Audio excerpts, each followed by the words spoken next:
So everyone, thank you all very much for coming to the second Muriel Campbell Subcommittee debate. This house will be a Spinster. So yes.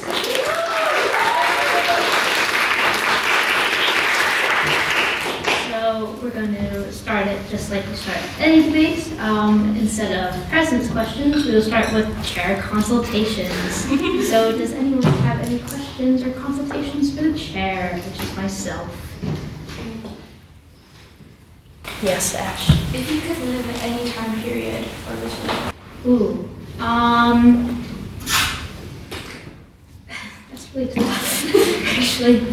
I guess I would say probably World War I.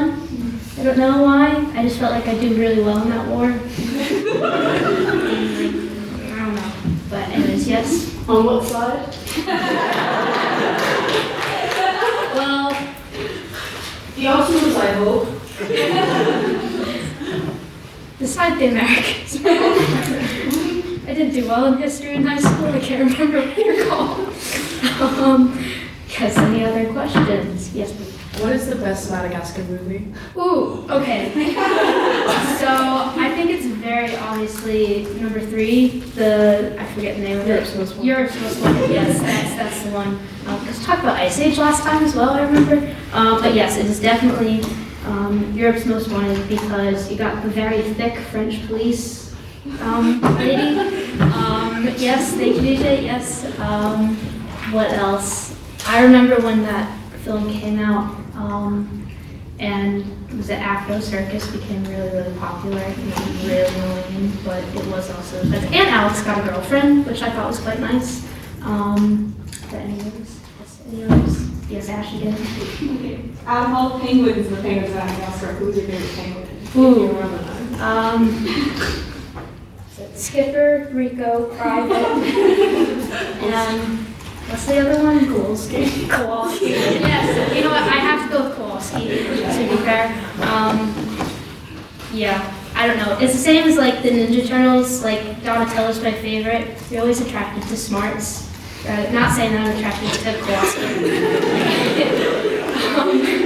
That's not what I'm trying to say. Or that I'm attracted to Donatello either. It's just who's my favorite Ninja Turtle. Any other train? Okay, that is, yep. Who would you put on a hear me out cake? I hear me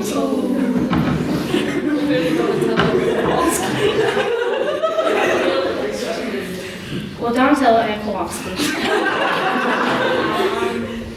Who else? I think Daniel and I had a conversation that I would put SpongeBob on it. Yeah, I remember that. Another consecutive one. Who else? I don't want to say. Anyways, but yes. Moving on. A question. Any others? Yes, Ella. Were you in Nickelodeon or Disney Channel? What? Were you in Nickelodeon or Disney Channel?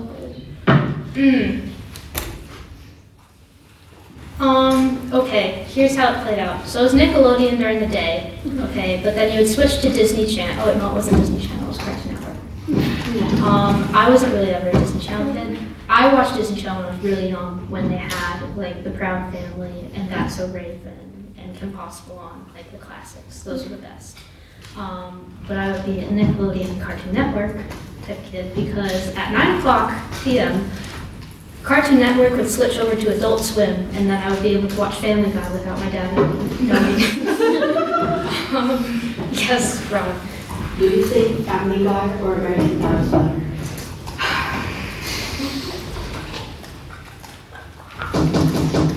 I'm going to say American Dad because, and I will say this because, so Steve in American Dad looks exactly like my cousin Daniel. I mean, exactly. Like the first time I met him, that was Steve. Wearing the same stupid shirt as well, same color shirt, same stupid glasses as well as him, and also still a virgin. But yes. Any other chair consultations? Choose any language, like alive or dead, to learn 100% fluently, what would it be?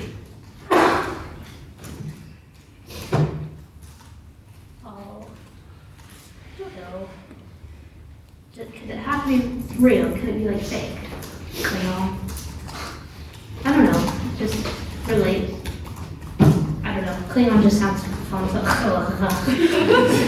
Yes, Rosa. Following on from that, you could travel to any country in the world for a day, like no travel expenses, immediately there, and already know the language. What country would you travel to? Ooh, Japan. Yeah. I used to live in Japan as a kid, so I'd like to go back. And it would be nice to know the language this time. But any others whatsoever? Yes. Have you been to the Belfast Sephora? No, I haven't, because I have no desire to, because there's a vastly superior Sephora in Boston, which I have quite easy access to. Did any? What are your thoughts on the New York deputy something 3 times today? You know what? I knew you were going to do this, so I came prepared. Alrighty, you always talk about, I did this. Daniel talks about Babe Ruth, but Ruth was a Boston player before being sold to the New York Yankees. So, wait, what was it? He didn't want to go to Boston. All right, first of all, he only went to Boston because he needed more money because he had too many he went to New York because he had too many mistresses and needed more money. What is it? The longest win streak is held by the Boston Red Sox, 17, compared to the Yankees, which is 12. In the postseason, both Boston and New York are tied with wins. Fenway Park is realistically the most iconic baseball park in America. I also wrote a short story because I knew you were going to do this, and you tried to ruin the one thing that I have left that I love in my life. I will pay for your flight to come to Boston, to come to the game at Fenway, where you will spew this vitriol and immediately end up with a foot in every hole you have, ultimately resulting in you needing a body cast, which under the current healthcare system we have will bankrupt you and put you in debt for possibly the rest of your life. And through all this, I will be with you, looming over you with my cap, which I do not have, which is in my bag, but I did not bring it out because I'm not tacky like you. Okay. I'll have my cap on my head while you wonder, I don't have my glasses, forevermore. What else does Ray have planned? What more could she possibly do? It drives you to such levels of insanity that you start having visions of the great Bambino. But what is different? He is not in the drab gray of the enemy, no, but the white and red of the legends. He tells you, Boston trained me into what I was. I did not want to leave Boston, but needed more money for my mistresses. Boston made the behemoth of bust, not the dang Yankees. Daniel finally comes to his senses, removes his feeding tube from his mouth, and apologizes, acknowledging the wrongs of his ways, and finally dons the one true cap. And then Mark Wahlberg shows up with Ben Affleck, and we go to Dunkin' Donuts and Laura Beer's house for the conversion ceremony, where you're baptized in Sam Adams lager and slapped by Donna Summers. Now you are a true Sox fan. So I will pay.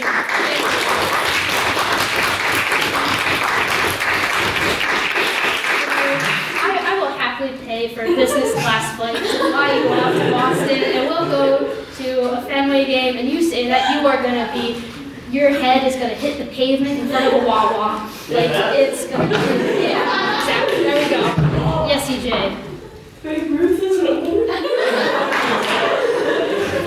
I mean, it kind of looks like one, but you know, it's but Can I hire you to write all my facts in future? you know what? I've gotten quite good at them, to be fair.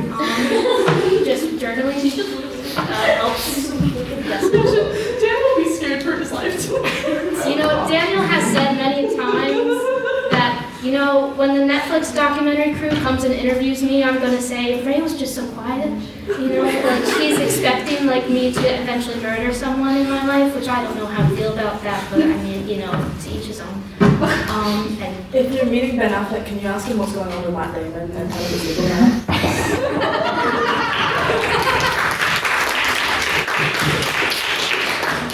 That is great. Any other questions? Yes. I should have thought of a question for my hand up. What was it? No one has asked the main question.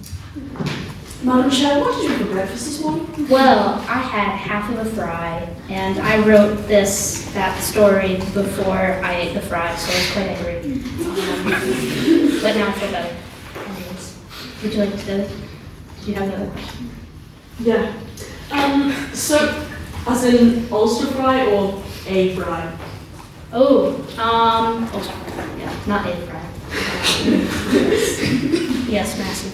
What do you say to that the Washington Nationals are on 100% of the World Series education and the Red Sox were on 70% of the World Series It's one of the only things that I have left in my life that makes me happy. Nasty. Yeah, Massey. It's, we got Big Poppy. I'm happy with that. It's. I don't care. You know what? It's fine. I like the Red Sox. Whatever. Quite long. Then that you asked Massey's question, are you used to fielding singles? When it comes to baseball. Huh? Given that you answered Massey's question, you're baseball, you're used to fielding singles. And then secondly, I don't understand that. on top of your breakfast, and you want people to drink what you're on, do you think you can handle the rations, maybe what you've seen me eat in my kitchen? You know what? Yes, but you did not ask what class I would be during level 1. I would be the class equivalent to what I am now. So I'd be okay. Yes, Ben. To be honest, I think even soldiers and trenches aren't being as badly as that. I agree.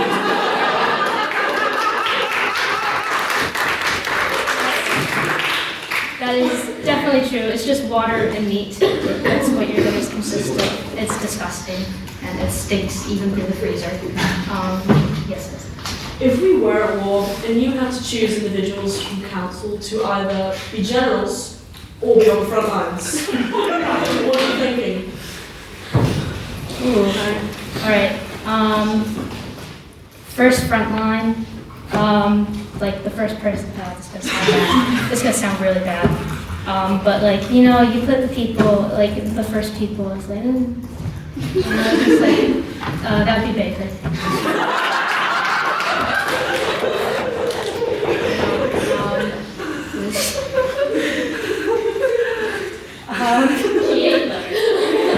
Let's see.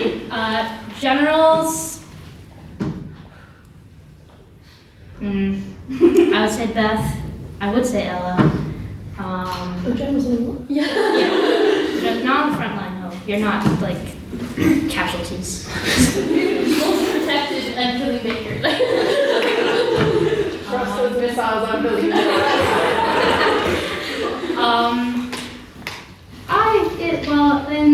Is it?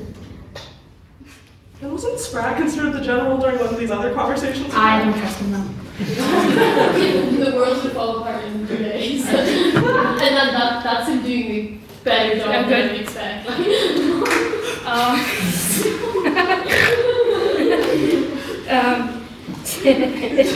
I can't say who thought that was just thinking, but anyways.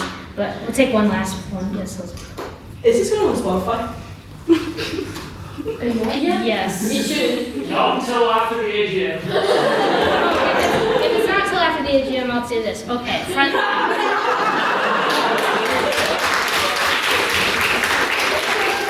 Alright, front line. Baker, James. Baker, James, Spratt. Jack I'll put in the middle.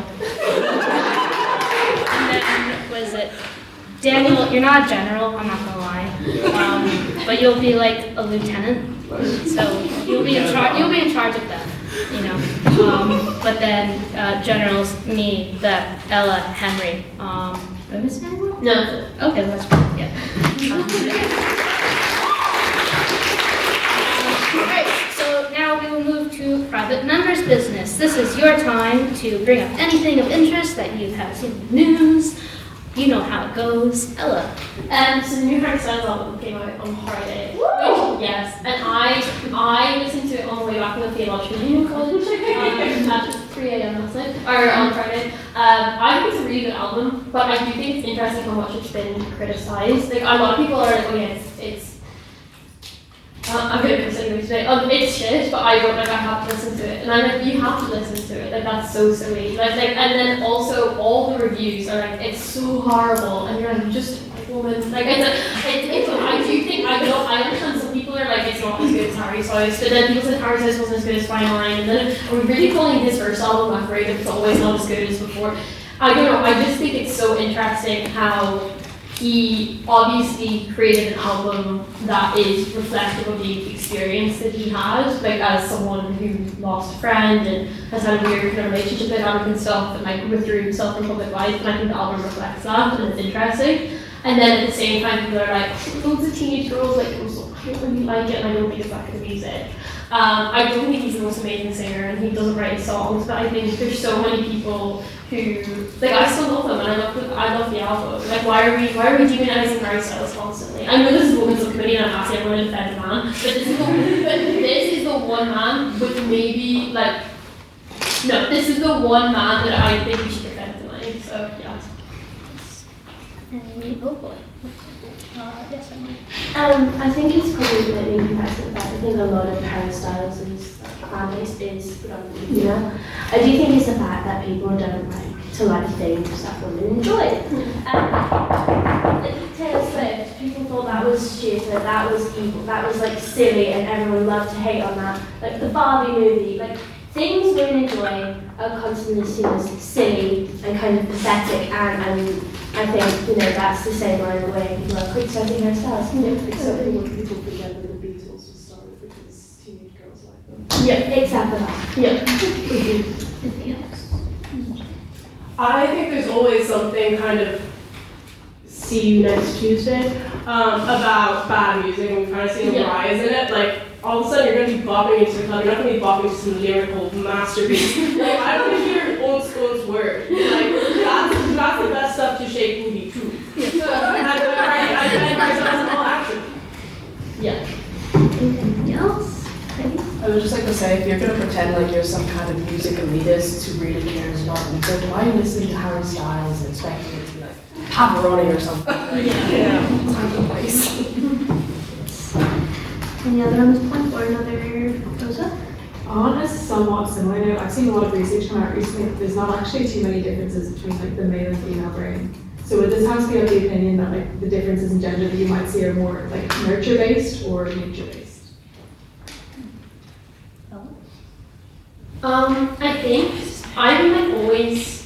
I think the idea that someone's inherently, defending men again. I do think it has to be nurtured. Like I hate talking to male women. It's epidemic because please shut up. But at the same time, I do think there is a level to it, especially when you look at manosphere content and stuff. Like I do feel sorry a little. Like don't quote me on this. I don't know this is what I think, but I do feel sorry for men slightly because there's a level to which that they are actually kind of disenfranchised with their lives, and then the easiest thing to get someone to do is to hate. Like it's much easier to get someone to hate. It's really easy to rouse someone up than create an enemy. And even though it's horrible that we are not like women are that enemy, and women of left-leaning views and women in general like are just the enemy to them, and that's really horrible and scary for us. But at the same time, I don't think genuinely, if I have an amazing brother, a wonderful dad, and there's some. You could argue Henry's a great person. There is some things, like, they're lovely and they came out of the womb,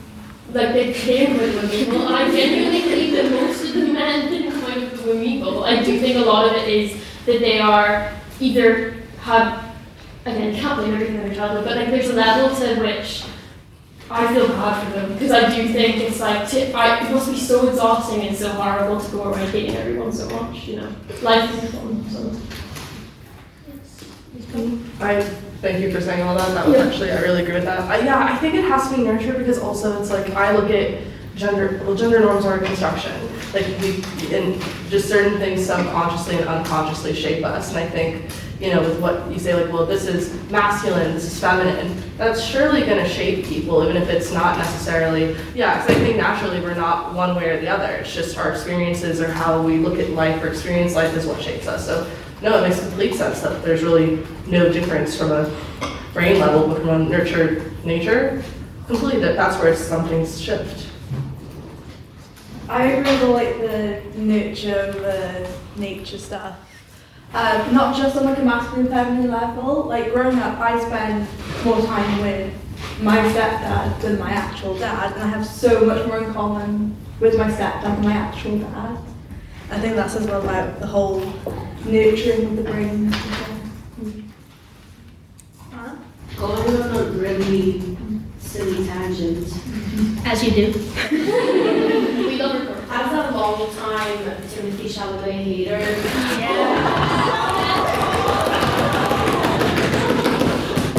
Screw him. Exactly. I've hated him for years, and now seeing the public just rally around him disliking, it gives me joy. What does the people think? Yes. Yes. Go eat it. I have not been a fan of this man since he was White Boy of the Week weeks ago. I've always thought he looked slightly like a bicycle seat more than and I've been waiting on his demise. Also, Mari Supreme is the only letterbox review I've ever gotten more than 500 likes on, and I said it was a 3-hour humiliation ritual that only men would like. Yes, we'll go Beth. I never got to the Chalamet hype. Once I don't think he's hot, and any male celebrity I rate how attractive I find them. You know that edit? That was him like doing this. I wasn't on TikTok for that, so I looked it up. I remember being like, is this like the edit? Like, this is what you're raised before. This is not even like, he made him so attractive, girl. This is mass psychosis right here. So as someone who's part of the mass psychosis, I was like such a Timothy Chalamet fan, like back like when I think I was 13 when Call Me By Your Name came out, and my mom was like, you're categorically not allowed to watch that film. And I was like, watch me. And I watched that film, I ate him up. And I was a Timothy Chalamet lover, but I've now come to realise that he was very nervous in interviews for the early part of his career. I don't know if anyone remembers, but like he was very agitated. So it came across in a kind of like bumbling Hugh Grant way. But in the way that we all realised that Hugh Grant was never that bumbling, he was actually a bit of an arsehole the entire time. I think I've had the realisation that one, Timothy Chalamet looked like a child, I was a child, I found him attractive, now I'm not a child, he still looks like a child. with a beard, you know? He's like a child, like dressed up as man. So I don't find him attractive anymore, but also there's a level to which I think he's now, his personality is just so disconcerting. I really don't I think like he's him. become a Kardashian. Yeah, but I don't like blaming it on Kylie. Like, I'm not a Kylie fan, but why are we're like, oh, I don't like a man, so it's his girlfriend's fault. Like, come on, like, that's misogyny on max. Like, that's like, I'm not a Kylie Jenner fan, but like, let's blame it on him, let's not blame it on the girl he's dating. You know, like, that's my opinion on it. Right, we'll take these. We'll take. Alright, I'll take these last ones. To tack on to Ella's point, I think the best thing that can really be said about it has already been said in the comment section, which was, I miss when he was French and silent. Nasty. I don't like the man, but can we keep him around just long enough that I get June 3? Yeah, I've always had a weird feeling about him. Like there were times where I'm like, oh, I like him, he's a decent actor. Actually on your point, Ella, thank you for that. But honestly, when I saw this, I'm like, you know what? That explains the judgment of dating a Kardashian. Like this explains it. Like right here, like this not big brain thinking about opera and ballet. That's exactly the logic. So it's not. Obviously, it's not kind of his fault. But I'm like, yeah, no, I've always been confused by them now. Now this kind of makes sense. Yeah. I think going back to how EJ described him, I think he looks like a drowned rat. And deserves to go down with the French when we as a society take over France.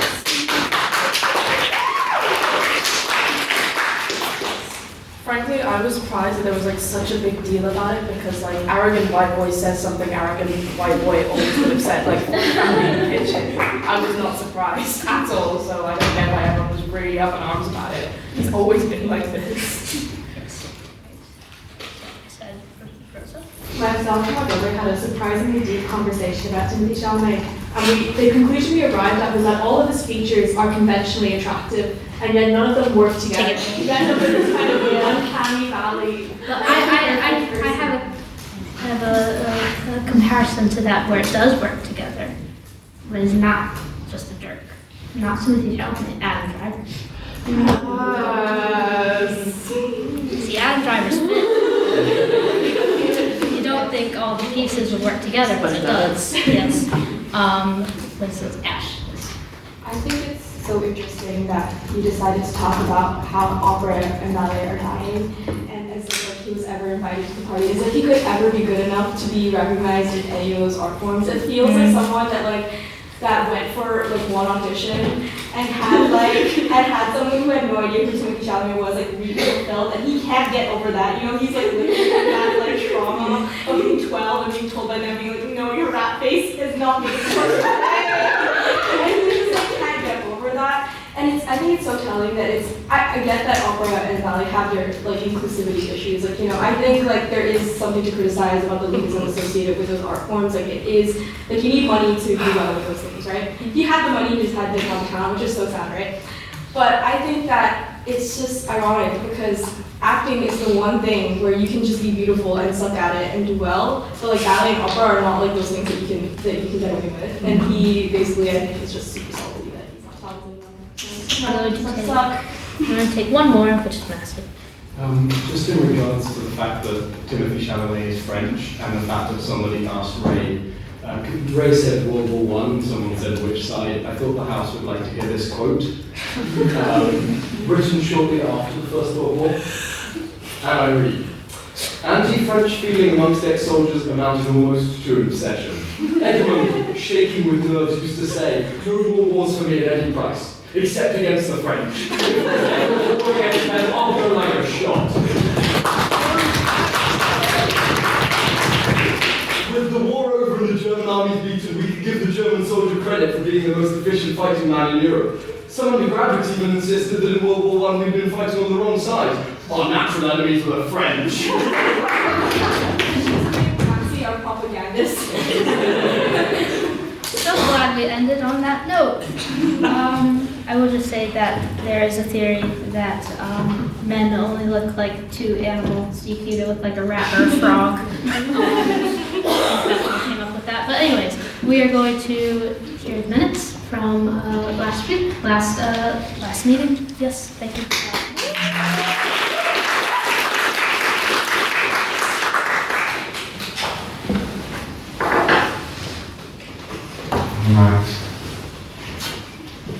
Okay. So bear with me, guys. I've never done this before. But whenever we met last time, I did not write that date, unfortunately. We had the inaugural Muriel Campbell Women's Subcommittee where we discussed what Subcommittee is about and her presidency. We then had chair consultations, which I'll be skipping because it's the most boring part of the minutes in regular time. Then we private members' business, where we only discussed Wuthering Heights, and having seen the movie, I can say the biggest crime is that it was mid. Then we devoted prior opinion, so with 6 votes for the proposition, 8 votes for the opposition, and 7 abstentions, the vote fell and the opposition carried it. So first on the proposition was Emily, and Emily started off the first ever Women's Subcommittee debate. She described sex work as the world's oldest profession. Sex acts shouldn't be transactional, she said, but it does happen. So it'd be foolish to think that the ban discourages the industry. It's been illegal for centuries and still thrives. Sex work is at the day a pragmatic, necessary evil.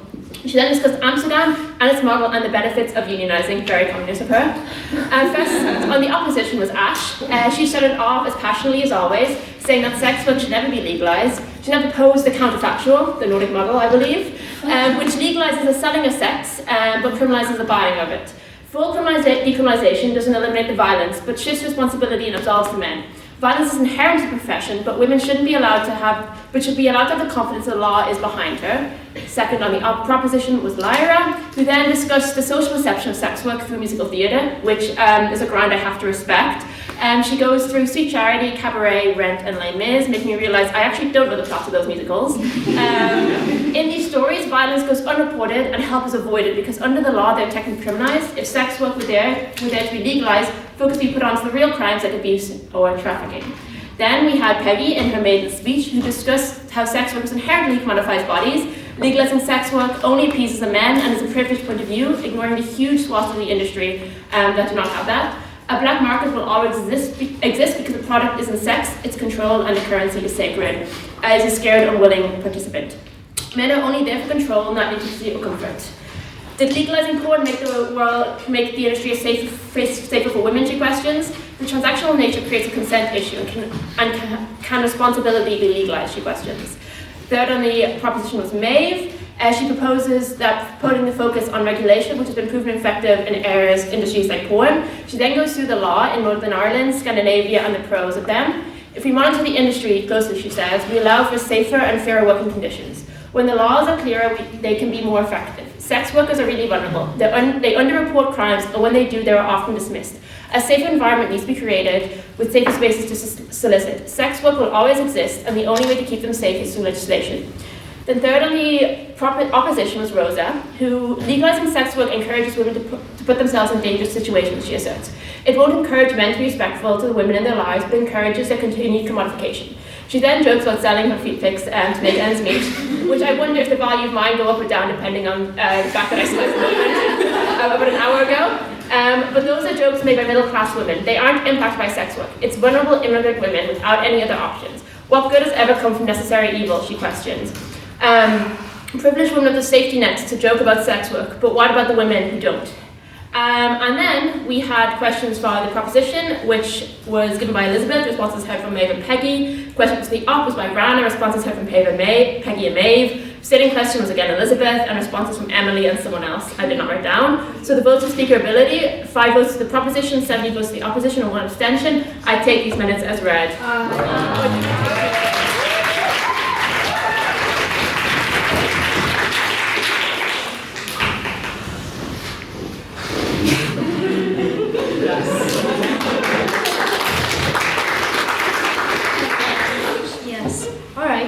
Wonderful. So now that I have nothing on my head, is that we will have our vote of speakerability right now. So what? Prior opinion. We haven't spoken prior. Oh yeah, yeah. Vote prior opinion. Don't know why I'm confused. Yes, we'll have a vote of prior opinion on the motion. This house would be a Spinster. So can I get a show of hands for the proposition?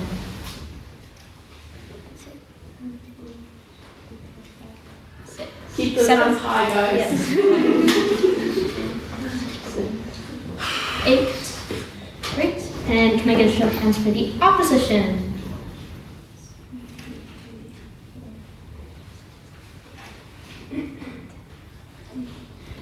11. And then can I get an abstention? 1, 2, 3, 4, 5, 6, 7, 8, 9. 14. Great. So then I have the vote of prior opinion, please. So with 8 votes for the proposition, 11 votes for the opposition, and 14 abstentions. Whatever happens with the abstentions would False. So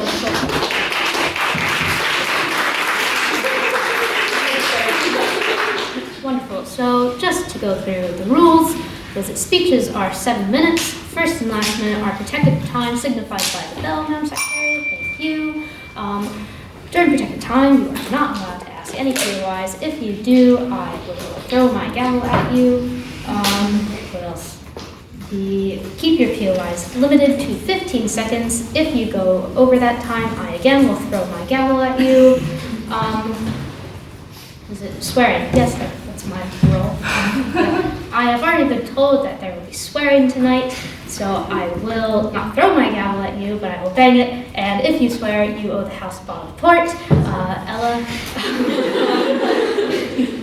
Yes, and I think that's That's it, right? Yep, that's it. So yes, we'll get started with Elizabeth, right? Isabella. Isabella, sorry, I apologize. Everyone calls me Elizabeth, it's hilarious. It's because you sit next to each other. so we'll start with Isabella for the first speaker of the session.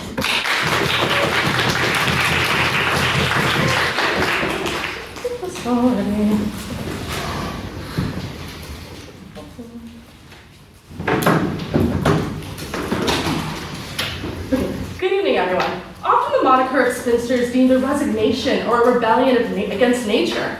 Historically, spinster was what women were supposed to fear becoming. Being a spinster just means being an unmarried woman. Age is usually included in the definition, but we must remind ourselves when this term started getting used, old was considered the age of 27.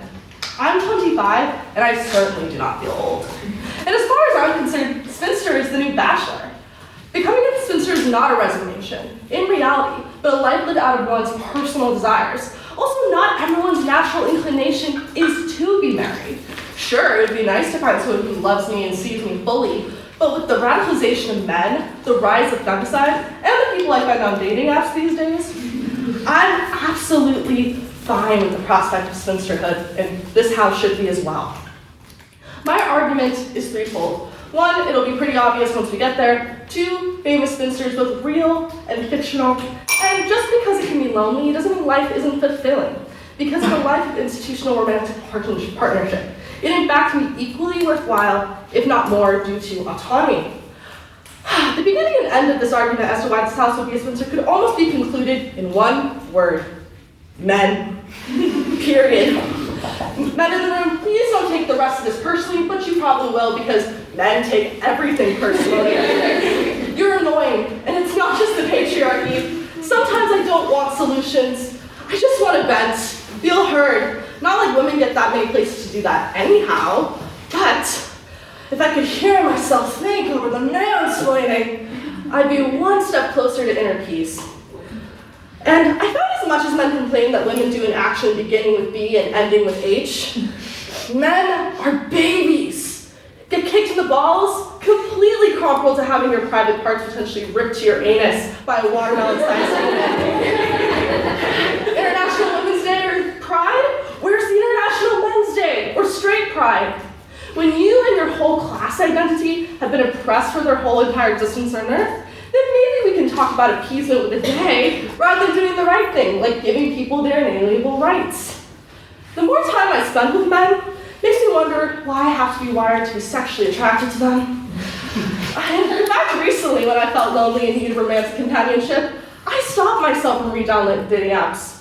Why? Because I knew deep down nobody was going to be Anthony Bridgerton or even Jonathan Bailey, so why try? But all joking, with some truth aside, men, we need you in other ways. I don't want to be married to you.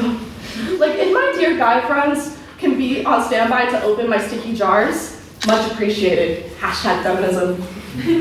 My second argument is spinsters have been my greatest inspirations in life and literature, authors, activists, and more. The list includes Jane Austen, the progenitor of the modern romance novel, the Bronte sisters, Emily Dickinson, Louisa May Alcott, Clara Barton, who established the Red Cross, suffragist Susan B. Anthony, and even Golden Age Hollywood star Greta Garbo.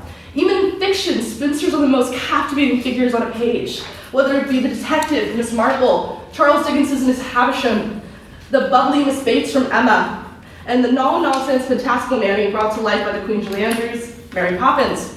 These women, both real and not, defied convention, leading interesting lives and careers through independence, often not afforded to these kinds of women in their respective time periods.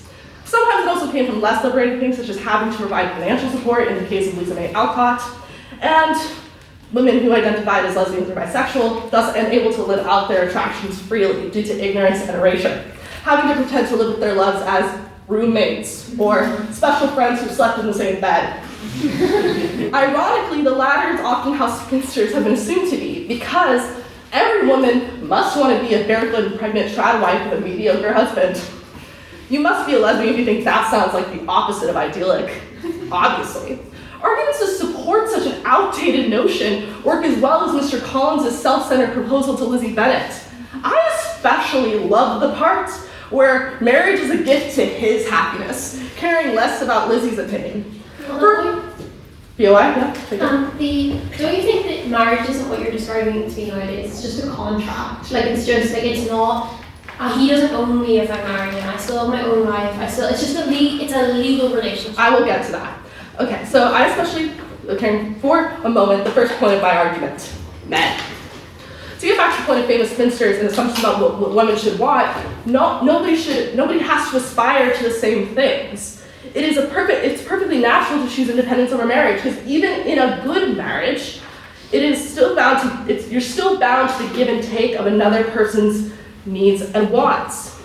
Thus, it is less selfish to be alone and to have your freedom then. Despite different contexts, from greater independence to interest, why these famous individuals and characters chose to be spinsters is largely the same as one would want to be one now, and it's actually easier, in my opinion. Third, romantic love is not the pinnacle of human experience, nor is it the end-all be-all of connection. My great aunt is a spinster, and was a teacher and travel agent who took her nieces around the world, took her grandniece and nephew on really memorable outings, and she even asked my father, even now, when are we going gambling in Vegas? Because as that and red wine were her vices prior to being put in a care facility. Henrietta imagined herself married with 10 children, and I will soon wrap this up. But she had a fun, enriching life unmarried, and I'll just skip to the end because basically I just talked about how you can still have a great, enriching life with friends, dogs, all these things that you don't have to, because you can still have an enriching life without a romantic partner. And so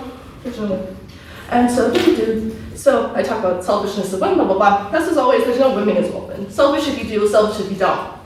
Nevertheless, these women in my life reveal the beauty of their chosen family and making the most of circumstances. Friendships, in my opinion, can be more powerful than any familiar romantic relationship. Greater intimacy sometimes exists in these friendships, measure for measure. Therefore, for these reasons, as the ones that are going to be proposed by the rest of the proposition, I pray this house sees as being a spinster is not a life dictated by loneliness, but enriching in other ways that can be more fulfilling, such as travel, career, and intimate friendships. Thank you.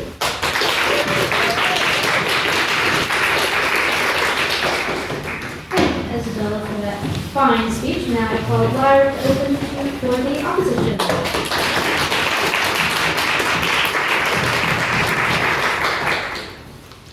Members of the House, before I begin, I wish to point out the irony that I'm supposed to be telling you it's a good idea to get married while wearing the dress my mother wore, signing the divorce papers. I know how it sounds, a child of divorce arguing that marriage is great and everlasting, knowing the harsh reality it's not. But I'll paint a picture for you and take you back to September 2009. A single mother turns up to a Scamford Scout leaders with her 2.5-year-old daughter, not knowing a bowl of Cocoa Pops would change her life. On the first morning, the toddler decides to throw a bowl of Cocoa Pops all over her pajamas. While her mother was hanging out towels after a shower, the toddler picks up her water bottle and teddy bear and follows one of her mother's friends. In this group of friends was a sweet man from South Wales, and the toddler fell hook, line and sinker with this man. That same night, the mother and the friend from South Wales get into their sleeping bags, only to find them filled with couscous of the toddler. It's a miracle she found the right one. He was sharing a tent with 5 other people. The next morning they laugh about it and discover a mutual love for Formula One, and despite supporting different teams, they exchanged Facebook details, creating a blossoming friendship. The friendship then developed into a long-distance relationship which became forever, when my mum and stepdad tied the knot in May 2013. That's right, my dear mother was that poor single mum, and I was the Cocoa Pops throwing toddler of chaos. I got to watch my mum fall in love again after everything my dad put her through. Believe me, I thought it was better than a Disney movie, and the truth is, I still do. Now, I was such a Disney kid. I'm now proudly a Disney adult. And while my favourite movie was Cars, I was very much a tangled girly in the era of Frozen girlies. I know, like other girls, but I was. I always imagined a classy wedding, my parents hopefully getting along, and the love of my life at the end of the aisle. And while I may not have realised I was a lesbian until recently, I never once thought I would miss out on my wedding dreams. Turns out I didn't just want to be friends with Lily James. Explains a lot. Yet modern usage of the term spinster has no true definition. During the Regency era, any unmarried woman over the age of 25 was considered a spinster. However, as of 2022, the average woman in the UK was getting married at 31. Does that make them spinsters? Not necessarily. But I believe that with the increasing popularity of Bridgerton, the spinster aesthetic has become increasingly popular. I'm not hating on Bridgerton. It's one of my favourite shows, and I'm one of those people that go, "It happened this way in the books." But they romanticise the life of a spinster. Historically, spinster was a derogatory term used to describe an unmarried woman who would have been financially dependent on a male relative. The proposition will have you believe that it's a good thing, but personally, I don't want to be living off Daddy's money for the rest of my life, even if he is funding my birthday trip to Prague. Now, I'm not saying I'm against spinsterhood. I've never known my aunt to have a partner, and I spent most of my childhood telling people I want to be like my Auntie Grace when I grow up. And I still tell people that. So maybe we can come up with a new term. Let's find one that describes a single independent woman without having negative historical connotations, that isn't over and misused in period shows or movies. Fiona, Yeah? what about like reclamation of a term, right? I mean, we've seen that happen time and time again. It is an option, and I can see why that would be a good thing. But for me personally, when I think of the term spinster, I think of being financially dependent on men, and I'd like to be an independent really. I'm going to quickly go back to Bridgerton, because I'm still quietly mad at Benedict being my Mistress Bridgerton. Yet I'll focus on Colin and Penelope.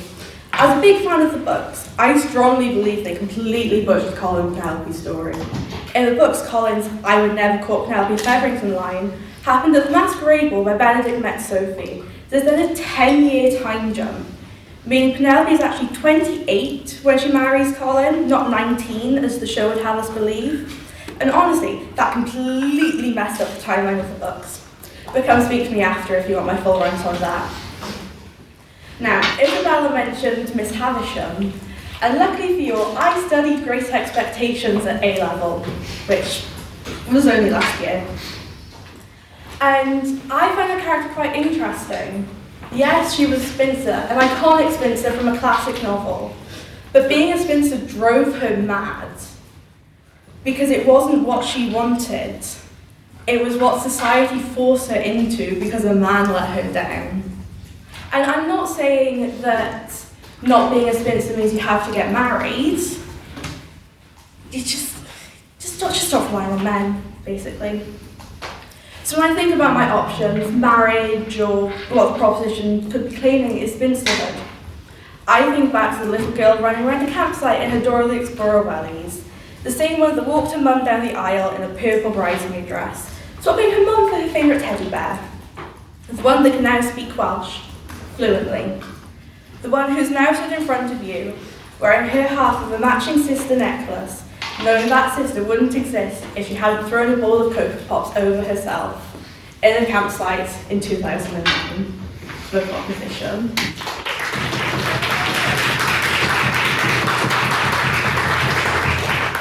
Thank you, Lyra, for that excellent speech. I now call on the second proposition speaker, who is giving her maiden speech, Ari.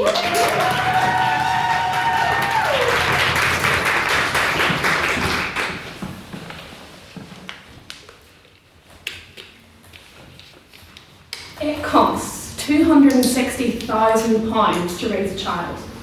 Let that sink in. That is the commitment you make. Think of all the crying, whining, mess questions, and that's just if you have a husband.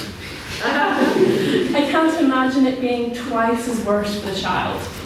Just think about how amazing it would be to keep all that money.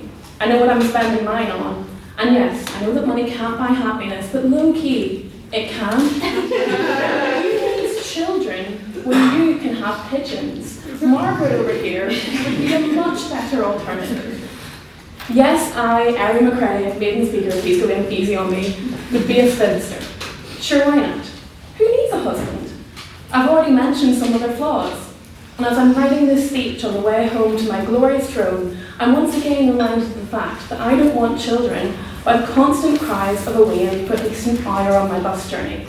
If I had to listen to that all the time, it might just break me.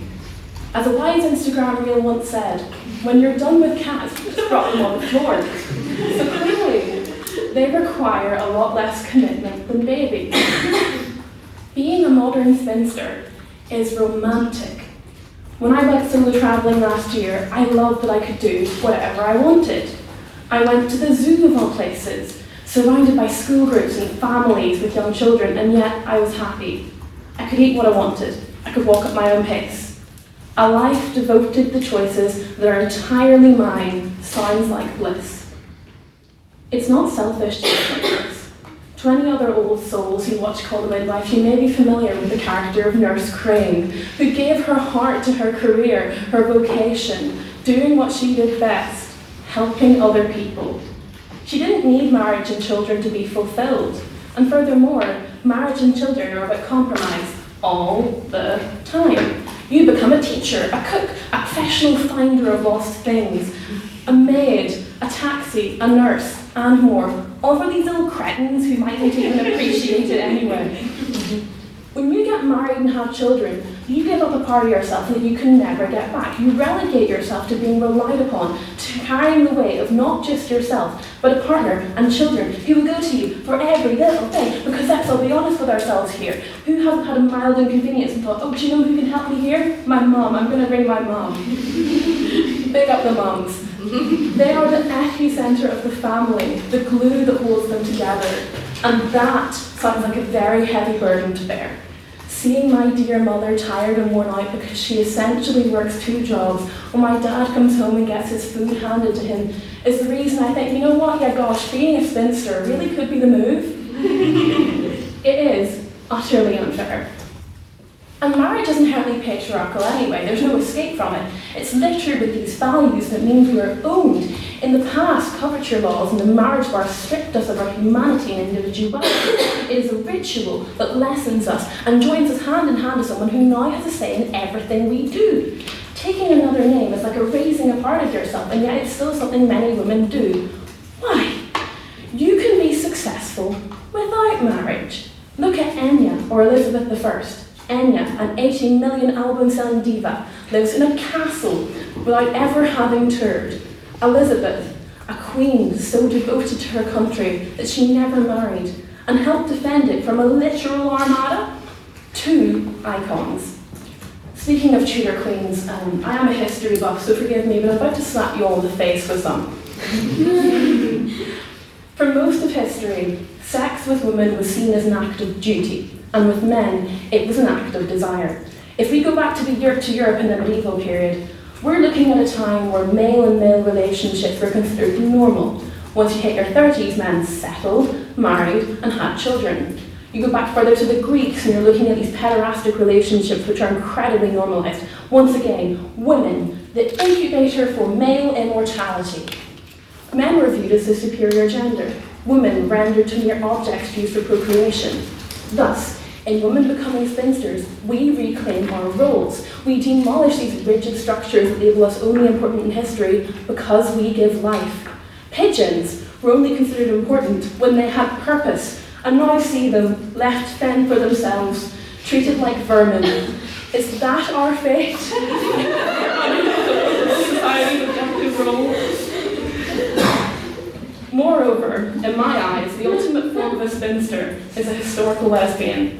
A lady who was never married and didn't have children, you say, who said they had to be straight. Take Anne Lister, Gentleman Jack, who spent her days roaming the moors, wearing men's clothes and writing in her diaries about her adventures of women. The epitome of the performative mask. I mean, looking at myself right now.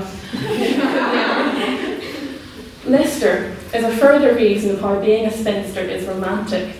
And in her case, the theme of romanticism is quite present. She waltzed through life, unburdened by the expectations that were placed on her. She was educated, a traveller, a hiker, a bibliophile.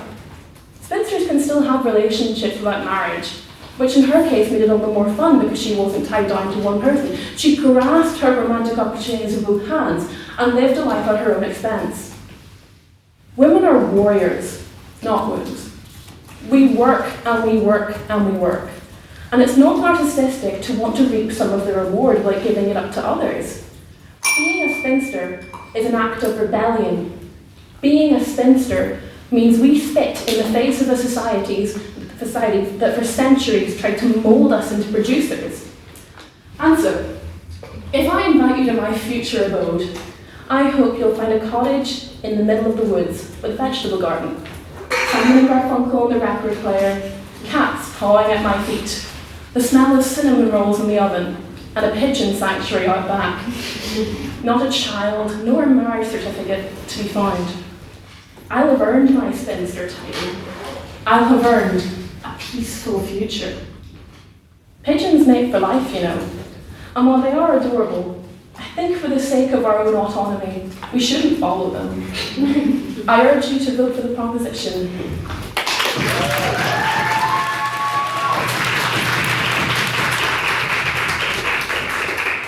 Thank you for that great speech. I now call the second speaker to the proposition, Peggy.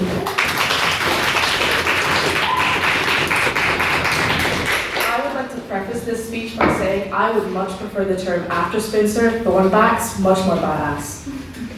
Tonight, I want to talk about the actual definition of spinster. An unmarried woman, typically an older woman, beyond the usual age of marriage, seen as out of her prime, who will likely never marry. It comes from the 14th century term of spinning, a boring, lonely, and monotonous existence, originating from this idea that when a woman passes her prime and married, there's nothing left for her but this. Members of the House, I am not here to make the case for marriage, for romance. I am here to make the case for ourselves. To say that being branded with this term is insulting, whether we willingly as women throw ourselves into it or not. To base our identities on being unmarried is still to center it around marriage. Ladies of the House, we would not be spinsters because we would no longer define ourselves by marriage, by our prime, by our relationship with men or lack thereof. And tonight, I will indicate to you why none of us should or ever could be considered spinsters. A woman's prime is no longer defined by her looks. As this committee itself demonstrates, a room full of intelligent, articulate, and passionate women up here to speak on this subject. I would say that we are never truly out of our prime. Do we become less intelligent as we age, less beautiful, less vivacious? To be a spinster is to be unmarried, out of your prime, and doomed to spin for all eternity. The term itself derives from the occupation of spinning, the dull, repetitive activity that unmarried women were resigned to, indicating that our lives were over. You would call yourself that? A spinster? Tell me, do our lives end when we pass this supposed prime unmarried? To be a spinster is to be a woman who's accepted that she's past her prime, that she's no longer beautiful, that she should no longer be considered for marriage. I personally don't advocate for marriage, but I also don't believe that when I turn 30, I'm suddenly past my prime, that I'm any less beautiful, that I have to stop learning and hoping and experiencing new things. Like it or not, the term spinster is one which describes a miserable woman. Now, an existence away from men, unmarried, is certainly not a miserable one. I will make that clear. But that is what the term denotes. That's why it was created. I could accept the motion this House would proclaim spinsterhood, but not that we would be spinsters. Women to be locked away from society in a separate corner because we failed to find a husband. To accept that you will never marry. To be told you are past your prime. Never let them do that to you, and certainly never do it to yourself. Yes, I understand that being unmarried and written off isn't bad, but I think you're confusing peace with spinsterhood. To be a spinster is to live the monotonous existence that is literally what the term denotes. Do not shut yourself off from community, from love, from vulnerability. It is frustrating to meet yet another I'm Batman and but flowers die anyway man-child who wastes your time. It is easy to decide you're done, that you will write them off, that you will go live in peace. But when has anything in human history not been won from struggle, from vulnerability? Do you think it was easy for our mothers to live with their partners, to give birth to us, to raise us? Not every woman dreams of marriage and children. I certainly don't. But at the heart of human soul is a yearning for connection, for community. By all means, remain unmarried. Don't chase men in marriage, but don't assign yourself this label. Stay open, stay curious, stay hopeful, stay vulnerable, stay loving. In the words of great Gwen Stefani, you're still a super hot female. Surprisingly, I of all people can admit that there is good men out there. Whether I will see one in my lifetime is questionable. Should we then spend our time hunting for this elusive good man? No, but to quote Margaret Atwood, you cannot just hide away and pretend that men don't exist. Would it be nice to do it? Yes. But like it or not, they're still in our lives. Whether you are gentle parenting them into dealing with their emotions or understanding yours. I do not think that it should be our duty to hunt for the elusive good man, but I also don't think that we should write ourselves off because the majority of them can't meet our standards. Yes, decenter them. Value your other relationships more. Sorry, I lost my place. Always be in your prime and encourage them to stand up and reach theirs. Don't say, there's none out there, so I'll just be single for my life, seeing as I'm old and out of my prime. Go live your life. Think nothing of them, and one will rise to your level. To be a spinster is to be written off. Whether it is you which brands yourself with a label or not, it is an ugly and insulting mark to bear, that you are too old, that you're done. Furthermore, it implies that you haven't fulfilled your supposed purpose to find a man, a husband. Of course, I think we can all agree that living your life away from men isn't miserable, but that's what a spinster is meant to be, miserable. It's derogatory. This house would not chase marriage. This house would enjoy its peace, but this house would not be a spinster. This house has never passed its prime, it has never passed an acceptable age, it is never lonely, it is never a house of spinsters. Thank you.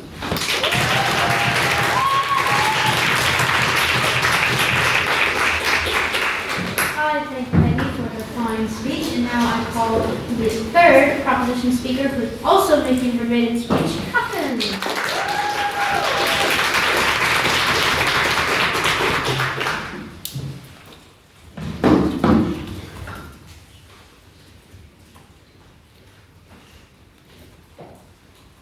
Hello, Madam Chair. Hello, everyone, and I hope everyone here has had a lovely day so far. As highlighted by my lovely teammates, there is a multitude of reasons to be a spinster. An independent life, free from the burden of others, room for your independence, your career. Just there is many reasons to get married, as the equally lovely oppositions pointed out. However, today, I come to you all to plead that marriage is not the only answer. Not for me, at least. Marriage can very easily put you in jeopardy. For example, my boyfriend, Thomas Kovach McCormack. Not only does this man leave his clothes everywhere in his apartment, not only does he not stop saying mega beast every it literally takes him 30 minutes to put on his boots. That's our look. On a serious note, the burden of proof on our side of the house tonight is simple. The question under our consideration is, would I be a spinster? Would it be an option I would happily accept? And I think resoundingly for most people here, that is a yes. Today I would like to discuss marriage using the principles of risk management. Please allow me to give everyone 4 possible worlds. World number 1, where you get married and have a happy life. World number 2, where you become a spinster and have a happy life. World number 3, where you get married and have a terrible life. And finally, world number 4, when you become a spinster and have an awful life. Now, because I've been forced to go through hell, otherwise known as BP, so many times, I will weigh the world with the best outcomes. If world number 1, you do get married, it's great. Maybe have children, maybe not. Fun dates, much love, life is great. It could be even better than World 2, where you have all the great benefits of being a spinster, as my lovely teammates have pointed out. Your time is completely your own, etc., etc. Life is good. So please allow me to showcase you to 2 other worlds, an unhappy marriage and an unhappy spinster life. Now, I did delete TikTok ages ago, but I do remember every time I scrolled in that app, I was forced to see someone's god-awful husband every single time. Like, a household where the wife had to do everything. Like, he can cook, he can clean, he can take care of the children, and the list goes on and on and on. It seems we can't escape it, whether it be weaponized incompetence, cheating, or worse, abuse. And abuse is no small issue. Let me tell you, members, 1 in 3 pregnant women experience domestic abuse by their partner. 1 in 3. Sure, you can take the 2/3 chance for it not to be you, but can you sleep with that risk? I beg you all to realize when you're marrying, you're making a bet, and if you lose, you'll be utterly broken, alone, and beaten. And yes, I do hear your cries. What about divorce? You can leave your husband, all can be fixed. But I ask you all, who takes the greatest fall when it comes to divorce? Especially when children are involved. Regardless of that, divorces can cost thousands and thousands. Not only that, but they exert so much emotional energy, especially if your terrible husband doesn't want to let go of you. And if worse comes to worse, he won't let you. You're now left financially ruined, you're now left with emotional and physical scars, and now you must take care of the children all alone. And worse, some women can't even get that way out. They are stuck. But the good news is that these problems actually don't really exist when you're a spinster. So allow me now to compare this tragedy to the awful life of a spinster. Well guys, I actually really don't know what the worst part of being a spinster would be. You might be lonely, I guess, but like, you have friends, like you have your family, you can be that crazy cat lady life, you can pick up a hobby, you can join a club. Like, I beg you to understand, truly not all is lost. And even if children are truly your calling, you can adopt, because choosing to be a single mother puts you at far less risk than being forced into it. And trust me when I tell you, no matter what the internet, your peers, or what society says, women do not need men, or any romantic relationship for that matter. Now let's compare World 3 and World 4. As a spinster in this situation, not only will your quality of life be drastically better than those who are married in an awful situation, but your tools, your friends, your families, your peers to improve his life will be far greater and far easier to access. Even if the chance of a bad marriage was tiny, which is too big to differ, the downside is so severe that the gamble is simply not worth it. Think of the burden of work, whether it be paid, domestic, emotional, the looming risk of abuse, or an incompetent husband. At the end of the day, at least if you're a spinster, you have the rope to make a change. In a marriage, you're locked in chains. Let me remind you all, you only have one life, one. And in this life, you want the greatest happiness for the lowest risk. Marriage asks you to gamble everything. Your time, your assets, everything you own, your emotional well-being. Why would you risk all of this? Everything that you, from a young age, have built from the ground up, why would you risk it for a man? I tell you here tonight, marriage will close your doors, but being a spinster will keep them open. In a perfect world, one where the systems help women, especially those affected by abuse, so we know they don't, I can see why one would want to get married. It is a truly beautiful thing. I'm not denying that. It's lovely. I would even recommend it to everyone in this chamber. It is truly sometimes a girl's dream. But in this world, in this broken world, with these men, the risk is too high for me to recommend to anyone in this chamber. For these reasons, I beg you to propose.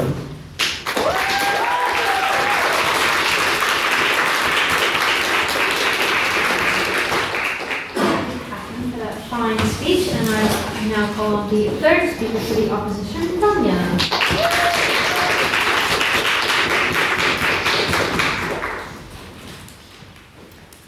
Right. I am really dosed. So we're going to see how this goes. I'm come prepared. So if I start to cough, please forgive me. But spinsters, well, we won't wait. So, ladies and gentlemen, particularly ladies, members of the House, the proposition wants to send you an idyllic image for women that allows them to remain free from the constraints of marriage while also enjoying a social, career-driven life.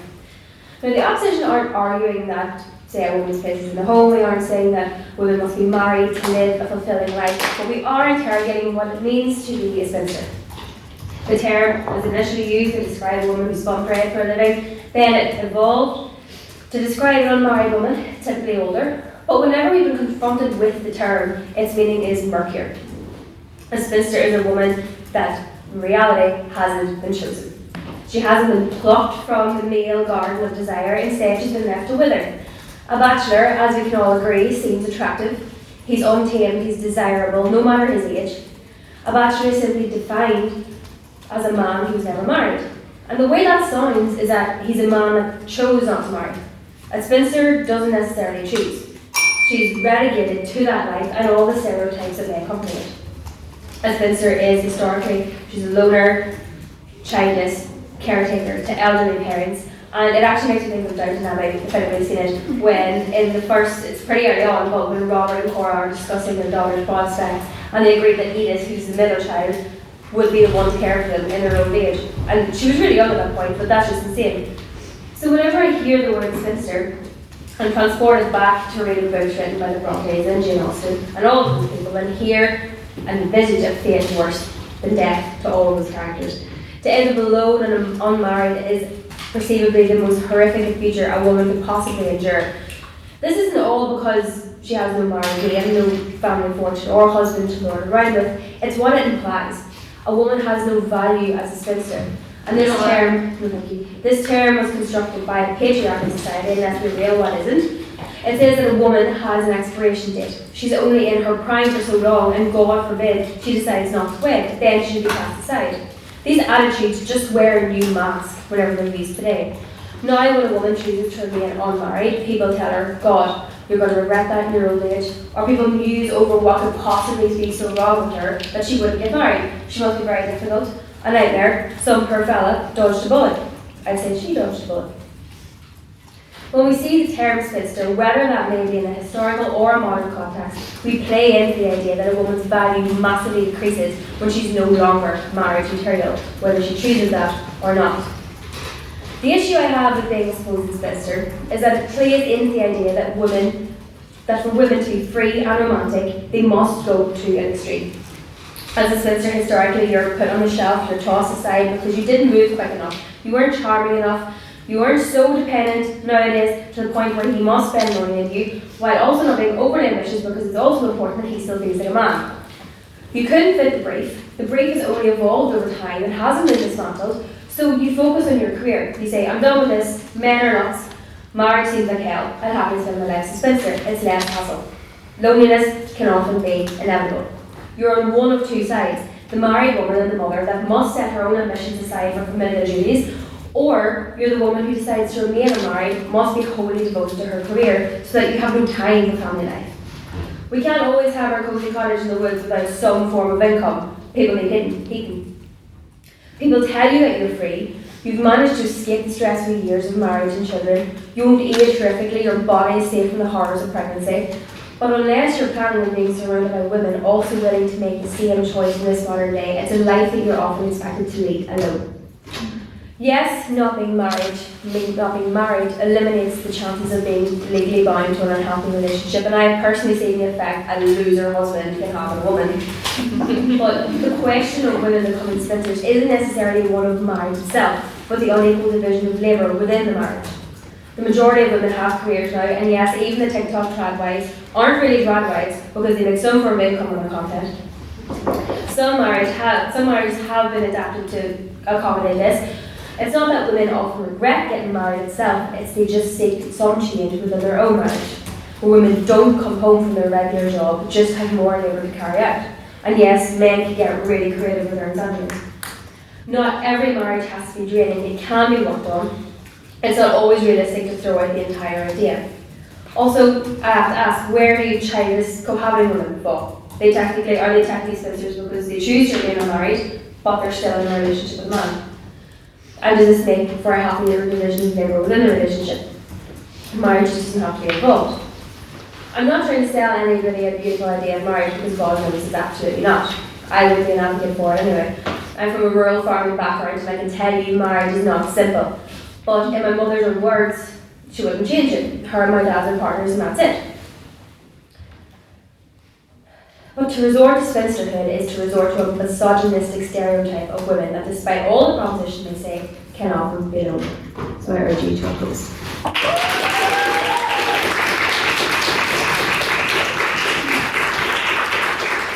you, Gráinne, for that fine speech. I now call on the final speaker for the proposition, EJ.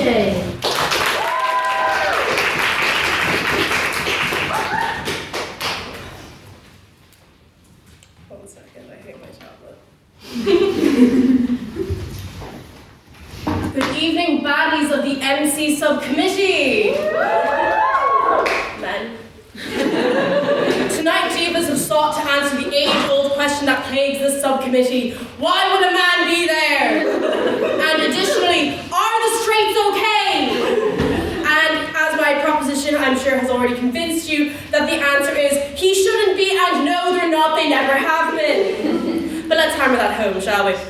You see, I was kind of a big deal back in Dublin, at my local nursing home. Now, I didn't simply freak it because I'm really into GILFs or anything, but I would visit my grandfather when he was there, and strolling through those instant mashed potato scented halls, I would receive quite a few compliments from the old ladies, sitting idly in the living room watching the BBC version of Pride and Prejudice and just moaning loudly whenever Colin Firth came on the screen. I get it.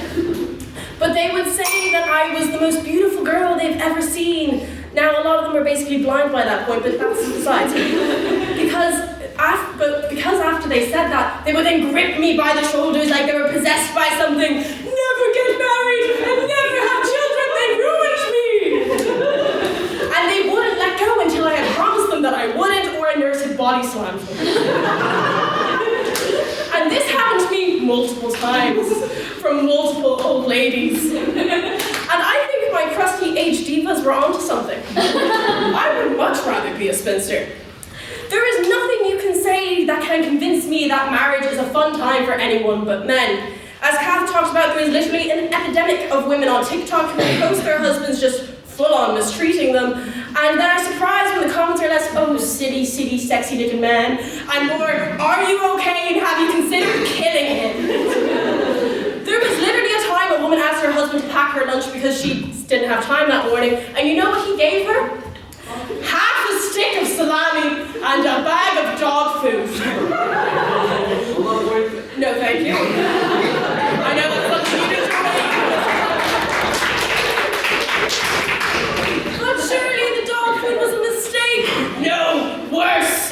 He went on and went to the effort of attaching a note to the dog food that said, because you're my dog. Less than 3. So there was no food in the lunchbox. She went hungry at the expense of a joke so bad that if she killed him by slowly skinning him with a soup spoon, I would say that she was justified and innocent.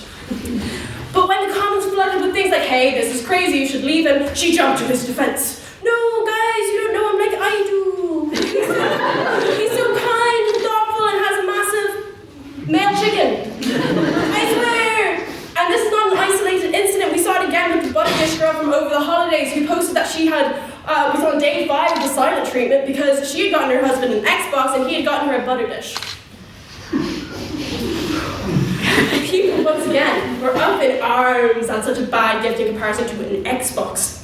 But then she also made a response video. Guys, no, you don't get it, it was a joke. I also got a lip gloss. But this is a tale as old as time. Women for decades have looked on as everyone is tearing into their filled stockings and your mum sits there with a cup of tea, smiling, as everyone opens their gifts and you realize no one got her anything, not even your father.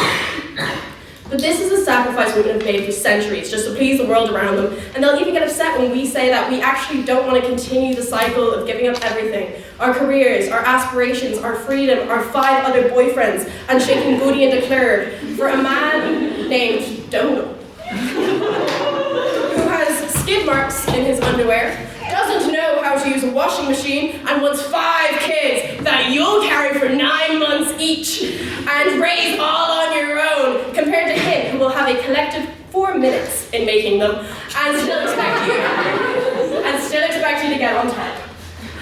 Now, I say that we're the first generation because women of my mum's generation, millennials, still have this strange obsession with avoiding the taboo spinster lifestyle at all costs. The only thing that stigma was good for is it gave rise to the magnum opus Bridget Jones.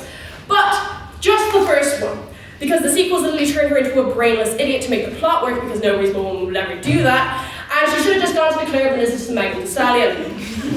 From now on, ladies, we shall have no more specifically sequel Bridget Jones spinsters, so spinster has a new definition. Beyonce once said diva is the female version of a hustler, but now spinster is the female version of a bachelor, because it literally is. No longer when you hear about a spinster should you picture an old woman crying in her room alone, as much as you should probably picture a man doing that with the male audience. Spinsters should be pictured as bachelors are in the Claire, with a roster of Swiss supermodels and an expensive apartment in Manhattan, with nothing but Le Creuset cooking appliances that she doesn't use but her private chef does. And no, don't worry, no woman is going to be as sad as Leonardo DiCaprio because that is a man. So it's always going to be creepy and weird in a way only a man can achieve. And additionally, some rebuttals, they say, oh, you can't call yourself a spinster because it has negative connotations in the past. Well, we're reclaiming the word spinster because much like other words that were once used to degrade women like see you next Tuesday and itch, we are reclaiming the word spinster because the society that once used the word in a derogatory sense no longer exists. We are reclaiming it for the modern sense, and we can reclaim within this debate. That is allowed. And also there's the thing that like, oh, marriage is just a contract now, it's fine. Yeah, marriage, a contract that was literally created because hippity-hoppity women used to be property. And it was a legal transfer of your ownership from your father to your husband. But, oh, silly, now we just do that ceremoniously. Oh, great, a ceremonial transfer of who owned me. Cool. Icky. And I'm not saying you can't be happy in a relationship with a man or having children, but I'm telling you that, as my proposition has proven tonight, you are more likely to be happy as a woman in our modern societies with happiness as we currently know it to be with the modern definitions of happiness as a spinster as compared to what women did traditionally with all of the cooking, the cleaning, the 1900 children, and skid marks. But to conclude, for all the reasons that my wonderful proposition is beautifully put and the brain walk points I randomly word vomited, you will factually be happier as a single childless woman in our modern society, and why not? We are the first generation of women in a society where we don't have to do the sacrifices that have been historically demanded of us, so let's run with it. Say yes to being a spinster, and say no to being societally pressured into cleaning skid marks out of a mid-man's underwear. Thank you.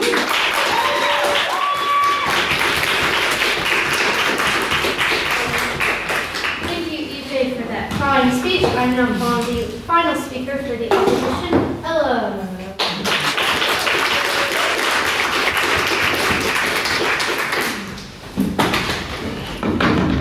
Whoa, guys. Just finishing my conclusion.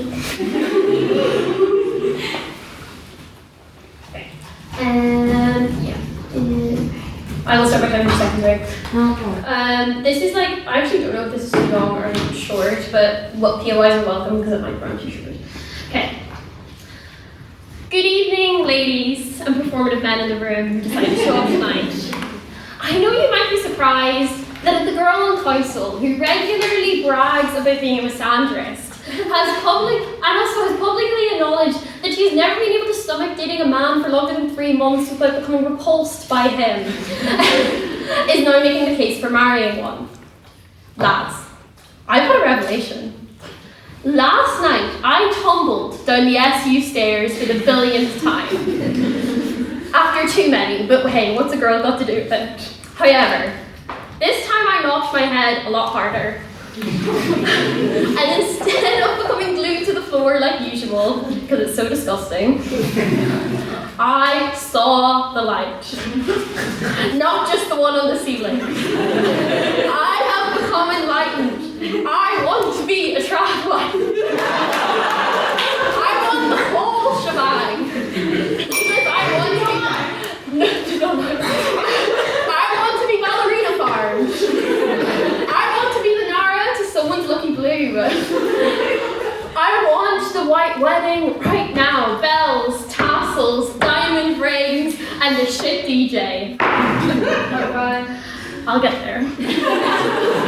Give me it all with a cherry on top. Except, no, I don't want that. I did hit my head on the SU steps, except there was no enlightenment. I lay there on the sticky ground while the guy I committed course tests with on an undisclosed date walked off into the distance, not realizing I was on the floor. He was too deep in conversation about craft beers and a vintage pop-up and juice jar and Botanic.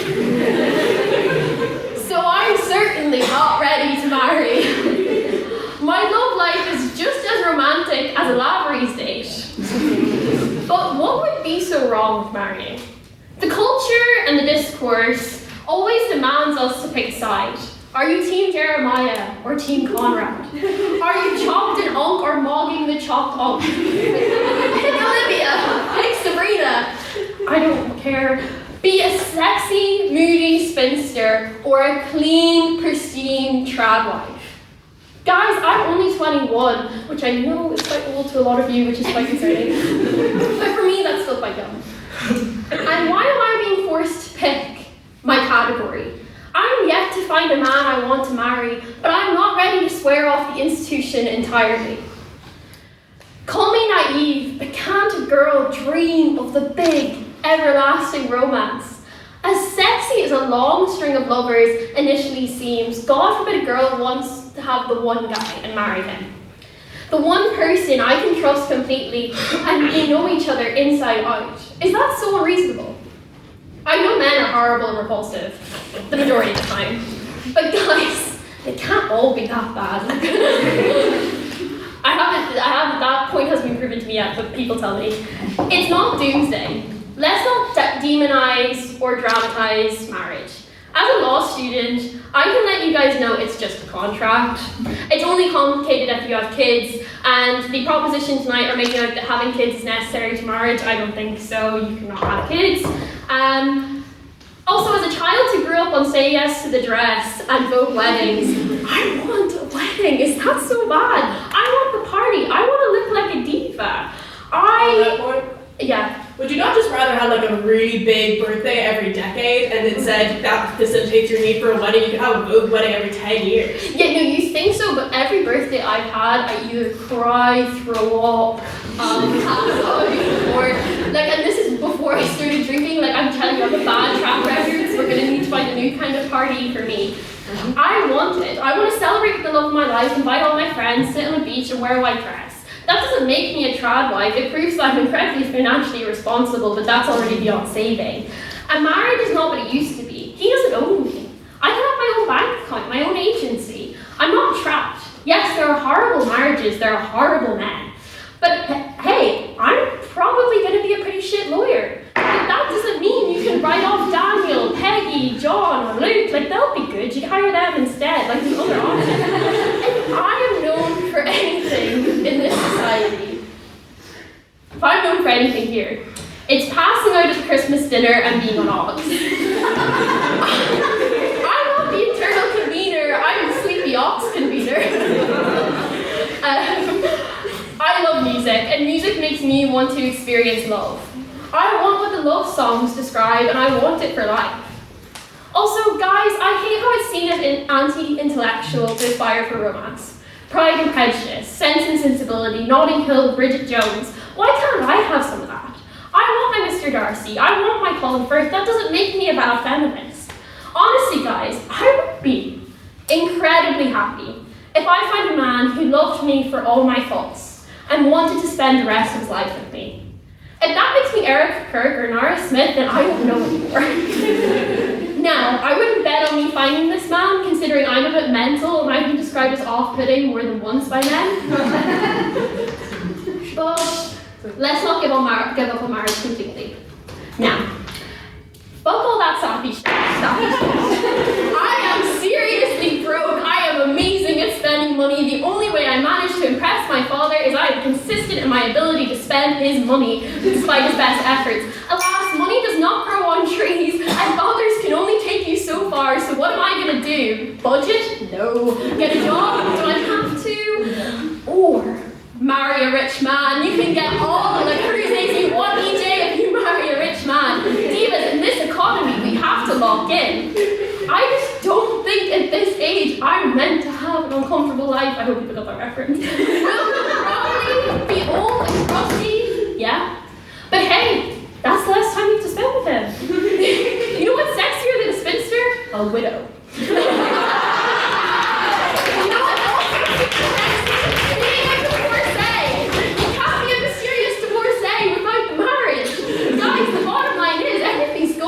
Up anyway, let's get your bag. The reality is, we might get married, we might get divorced, we might be rich or broke bitches. But live your life. I have it worked, okay? Don't rule anything out. Life is a bit mental. It might go wrong. I might marry, I might divorce, it might be horrible. But to make a baseball reference for Daniel and Gráinne, don't let the fear of striking out keep you from playing the game. To quote my favorite rom-com, I'm also just a girl standing in front of the house asking them to let her believe in love. Thank you.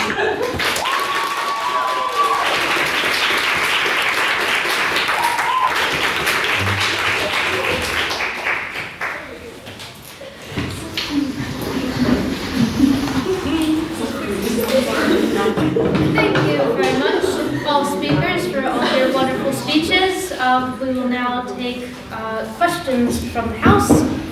So we'll have first a question for the proposition. Elizabeth. EJ, you did a dazzling job as per usual with sort of illustrating the ugly stick that is men. However, I unfortunately have to be the one to say, what about the nice guys? Because although I have had a string of particularly dodgy exes, you know, those moments are in the past and we've all moved on with our lives, and I wish him and his mother well. I do believe that there are competent partners. I believe that I'm the daughter of a very nice man and the sister of a courtesan merchant. A lot of the proposition's argument tonight, although I absolutely love it, it does hinge on this idea of having a bit of a loser for a partner. So I want to ask, you have someone loving, who supports you, who will not abuse your trust or consent, etc. How does Spinster stand in the case of someone who actually wants to work with you? Yeah, so faith is a big thing. I mean, there's a lot of people who hang around on this world hoping that Jesus one day returns. There's a bunch of us hope that there's a nice guy walking around. We don't know the fact that if you commit to Spinsterhood, that it may one day happen that Jesus does actually walk on earth. Or, you know, those guys suddenly makes themselves known. But to prefer to be a spinster is the guarantee of happiness that also comes with spinsterhood. If you go for the nice guy, you're there, I'm taking a chance, it's finally him, Prince Charming. And then Prince Charming 3 years into the marriage turns out to be an absolute lunatic. People change, and going into a relationship, there's always going to be that risk that they change into an absolute nightmare that you suddenly need to detach yourself from in all cases. And what's worse, you now have children with them, so now you're stuck to them and linked by this biological bound. Like, spinsterhood, there is a safety. If you want to go for that relationship and you believe that it's there, we're not here to stop you, but I'm saying that you would be happier as a spinster, and we can guarantee that. Response from the opposition? I was just gonna say, like, if the idea that you should be a spinster because taking a risk on someone means that you could potentially be unhappy, is like, why do we ever take risks ever? Like, let's just stay in our house all the time in case, like, we go outside and someone runs us over because you're taking a risk going outside. And also the thing is, like, the idea that we have kids and therefore kids ruin our lives and that we're biologically bound to the person who made them with us. Do you think that, like, my mom doesn't love me? She clearly doesn't love my dad, but doesn't mean that she doesn't love me. Like, am I suddenly, like, something that my mom hates because I biologically am bound to my father? I still think that I have a relationship with her that brings joy into both our lives. So even if the person you end up having kids with ends up being a bit of a, love my father, but a bit of a dick, does that mean that you should just never try because potentially the father could be a not nice person? And a question for the opposition. Someone's got to put their hand up. Okay, Elizabeth, yeah. Oh, Ash, did you have one? Sorry. Yeah. No, actually, I don't. You know. Oh, okay. Sorry, I'll just play them around the corner with them. If you look at the etymology of the word spinster, it was always used derogatory, and I don't deny that. However, I believe in the very beginning, when the word was founded and used in popular discourse, it was actually for women who were so excellent at spinning that they were actually financially independent from it. And I suppose there is an argument tonight about how marriage as a legal contract can be supporting and bolstering, but a lot of the ideas that have always surrounded spinsterhood have been about independence. So how do you weigh those two things up?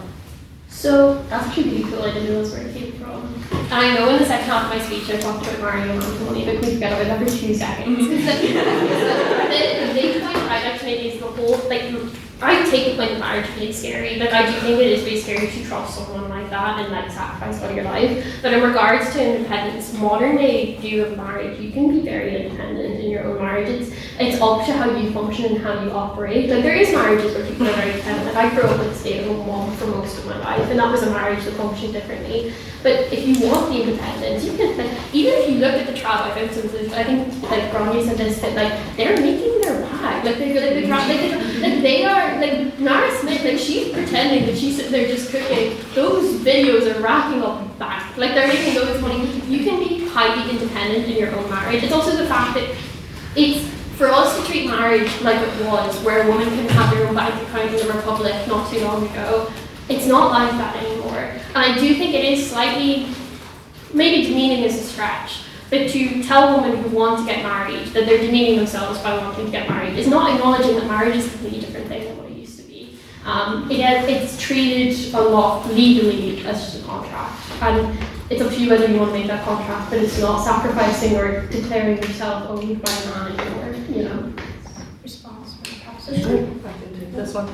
Yeah, well, but I think the other thing is, okay, because I think the contract one was brought up, sure, maybe it's not what it represents anymore, but you're still giving yourself to another person, and even if you have a good marriage, you still have to consider things in context to your husband or your kids. You can't just be like, well, I'm gonna go travel to Rome all by myself for a week. Bye, everybody, even though I think most women would just go say that to their families for about because they all deserve that, frankly. But the also thing I wanted to bring up is, we talk about etymology and things like that. It was interesting because I mentioned Jane Austen, and Jane Austen's actually interesting because yes, she did write about spinsters being like, oh, this is what you don't want to be, but she's actually talking about society because she actually chose to be unmarried.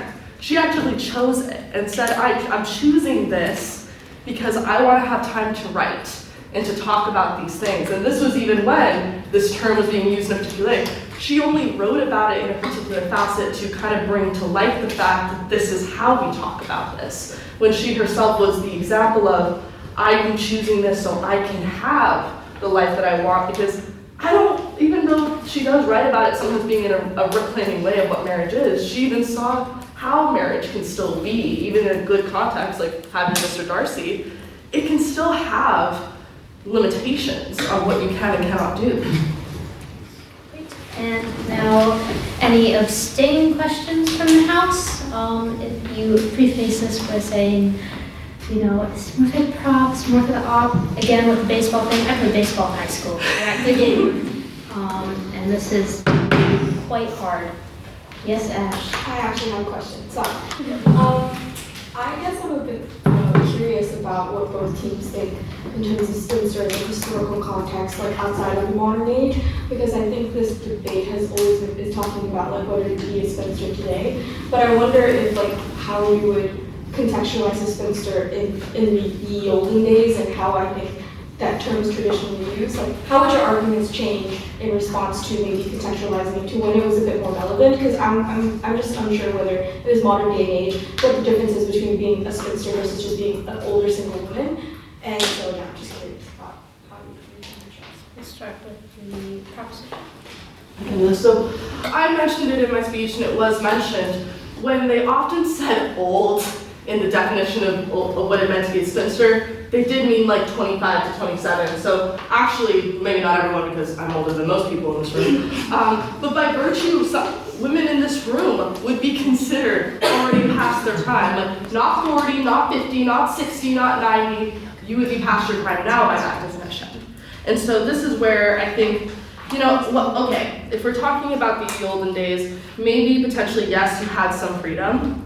But perhaps in the historical context, there was a lot more concern, because unfortunately, it was something to be more afraid of, I think, back in the day. Because there was not, like now women can have their own financial stability in the future without men. Back in the day, that's why even Jane Austen, sorry to go back to her, but she's my queen.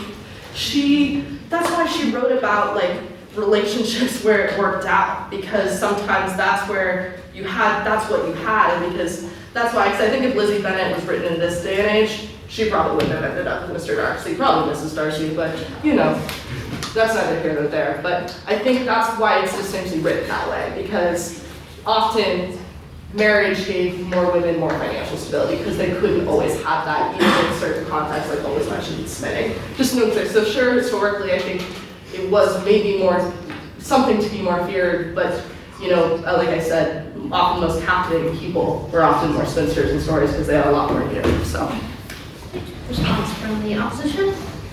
Yeah, I think kind of goes back to what I was saying in my argument. It is very derivative, and yes, we can talk about historical women that chose to be spinsters. That wasn't a reality for the majority of them. And as Peggy said there, actually, she made a great point that it doesn't actually leave you free from violence from men just because you're a spinster. You're always vulnerable to it. It's actually very similar today. Like, just because you're married doesn't protect you from violence from men. Just because you choose to remain unmarried doesn't necessarily mean you're exempt from violence from men. So I think that's a very good point to think of. And yeah, I think historically we were forced into that confine of being a spinster, because regardless of what it is a negative connotation, and I think carrying it over into the modern context really doesn't do a lot for modern women at all. Wonderful. Okay. So I think we'll have our vote of speakerability now. This is not which side you agree with the most, but it is determined on how well you think our speaker spoke. So can I have a vote, show of hands for the proposition first, please?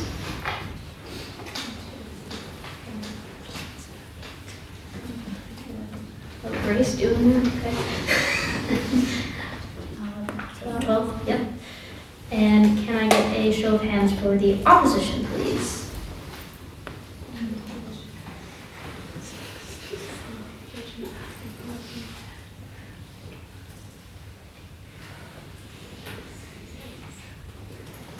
Seven. Yeah. Great. And any abstentions?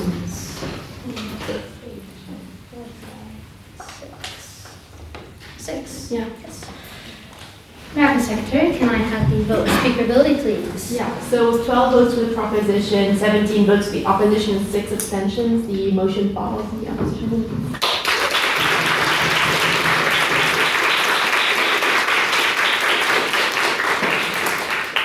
Wonderful. All right. I think we should also give another round of applause for both of our maiden speakers.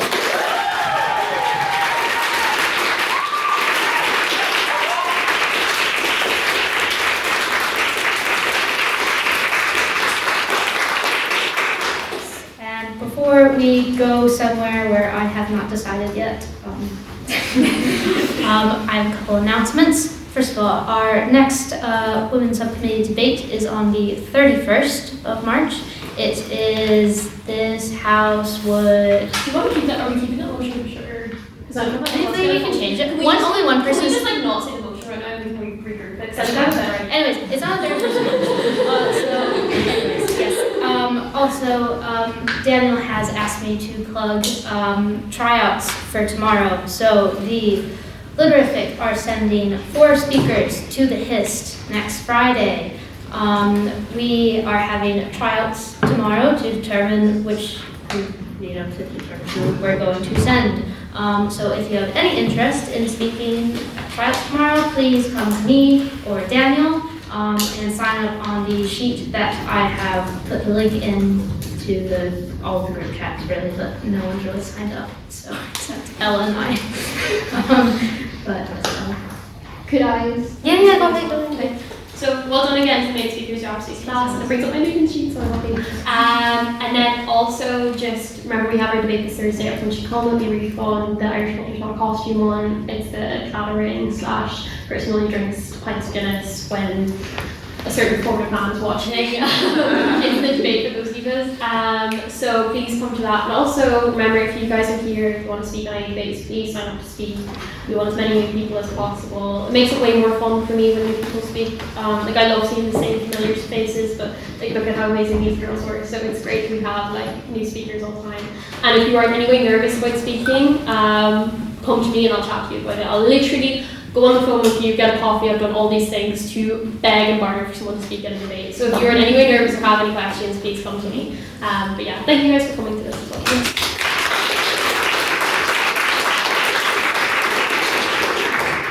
What is it? Daniel is bullying me to go to the SU to go participate in the quiz that we always lose in. So I think we'll go to SU. Yes, if anyone wants to join, you're more than welcome, but I call this meeting adjourned.